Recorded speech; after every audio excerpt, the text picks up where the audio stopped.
Welcome back to MFO, everybody. Thanks for tuning in to another episode. You saw that clip earlier this week in my tournament recap video from Smith Lake.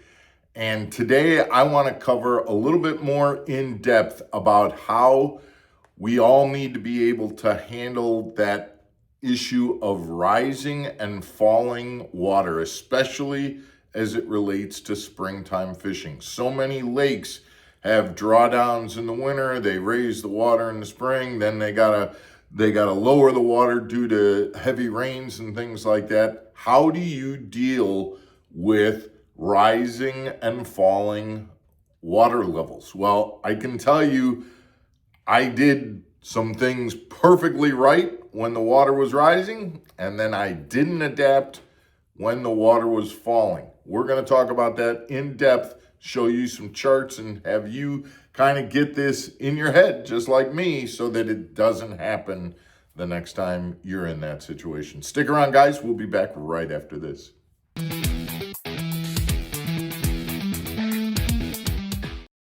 Welcome back to Mark Fisher Outdoors, everybody. I'm Mark Fisher. So I've talked about this. So we had a situation at Smith Lake when we got there for the beginning of practice. The water was up 4 feet from normal pool. And so, we're just going to get right into these graphs that I made here. So if you look at it, this is the situation that we had where we've got water that's higher than normal. Now, what that's going to mean is that when water rises, fish are going to go to the bank. They're going to go to the bank because the reality is that as that water comes onto what was bare bank, it's activating an entirely new ecosystem. Water is now coming up onto people's lawns or onto shoreline that hasn't been covered by water. It's stirring up the food sources, whether it be insects, grubs, worms, things like that, which creates an entirely new ecosystem and a new feeding opportunity for the bass to take advantage of. So yes, they are going to move up shallow to follow that water up as the water's rising. There's no doubt about that. However, one of the things that you absolutely have to be aware of is that just because the water comes up, if you're used to seeing bass spawn in 2 or 3 or 4 or 5 feet of water, that doesn't mean that now that new 4 feet of water that we had on Smith Lake is now going to be where they're going to spawn, because they have seen this ebb and flow of water.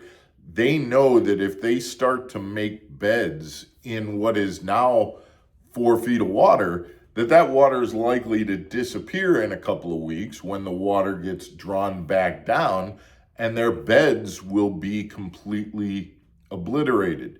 So even though they will use that new shallower water, that 4 feet of extra water that's there now that wasn't there before, they'll use that to feed, but they will not put their beds in that typical shallow water. They will look for the original 4 feet of water, which could end up being, say, an 8 feet of water now because you got an extra 4 feet of water on it. That's what I did right on Smith Lake. I wasn't looking for beds in 4 feet of water. I was finding areas that were about 8 feet deep and that were the original shoreline type of situation. So if I had a drop off and then another slight drop off, that's where I was assuming those beds were. And again, I said this on Wednesday, I wasn't seeing the fish. I was not sight fishing these bedded bass, but I was very confident that these were fish that were bedded. What made me confident? Red eyes, peeing, males that were peeing when they were caught, and the locations of where they were, meaning that they were in just places that you would assume that a bass would bed, whether it be under a walkway leading out to a dock, or where gravel and clay banks met or things like that. So if I took those types of what I consider to be high percentage bedding areas and fished not in the currently 4 feet of water, but in the 8 feet of water area, I was getting bit. And sure enough, as you saw in this video to start today, was able to go right back and catch those same fish 3 days later that were still on the bed. Here's the problem though, and here's the place that I didn't take into account. So I picked off the larger males on the first day of the tournament. I had areas like this all over the lake that I could go and catch 1.5 pound, to 2 pound fish. But this was an area where the males that were on the bed seemed to be a little bit bigger. They were in the 2 to 3 pound range. After burning them up, all I had was the smaller males, the just barely keeper males. And I didn't really have an area that had the females. Well, what I didn't pay attention to is that as the water came down, the males were still guarding the beds that they had made because there was still about 4 feet of water. But the females that would have been up in that shallow area still, had the water not been coming down, had started to move out. And what you're going to see when that happens is those females will move, they'll move to deeper water and they'll stage back, just like they staged when they were coming in. They'll go back to staging on docks. They may, if you can find a shallower flat that has stumps and things like that, they may stage around that wood cover and places like that. But docks are the place that you're going to find a majority of those females going back out to stage directly after the spawn.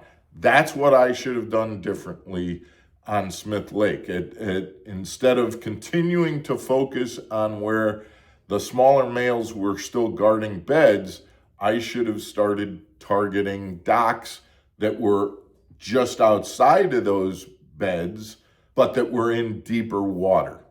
So that's the mistake that I made. And I think, guys, that's what you need to kind of look at when you've got that rising and falling water. Rising water will definitely bring bass shallow to feed, and we know why. But bass typically will not spawn just because the water is high. They know that it's going to come down sooner or later, and so they'll spawn in what would then be deeper areas to protect the bed from that lowering water.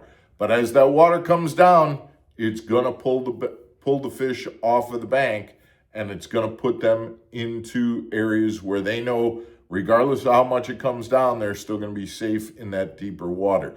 They're probably going to suspend so that their swim bladders are not that different than what they would be in 4 feet of water. So suspending under a dock is a perfect place for them to move to and still have that comfort of deeper water and be in basically a safe staging area after that spawning process.